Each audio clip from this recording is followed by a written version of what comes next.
وہ تمام لوگ جن کو قیامت کے دن سخت سزا ہوگی۔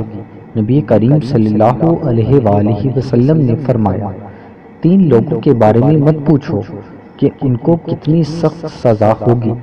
وہ شخص جو مسلمانوں کی جماعت سے الگ ہو جائے اور اپنے امیر کی نافرمانی کرے، وہ غلام جو اپنے مالک سے بھاگ جائے اور اسی نافرمانی میں اسے موت آ جائے، وہ عورت جس کا خاوند اس کو ضروریات اور خرچے دے کر کہیں چلا جائے اور وہ اس کے مال اور اپنی عفت کے ساتھ خیانت کرے، ان لوگوں کی سزا اتنی سخت ہے کہ حضرت محمد صلی اللہ علیہ وآلہ وسلم نے بتانا بھی گوارا نہیں کیا۔ اسی لیے ہمیں ان کاموں سے بچنے کی کوشش کرنی چاہیے۔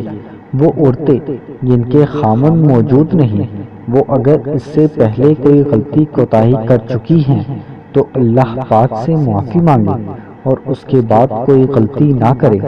اگر وہ ایسی غلطی کرتی رہیں گی تو ان کا عذاب سخت ہوگا۔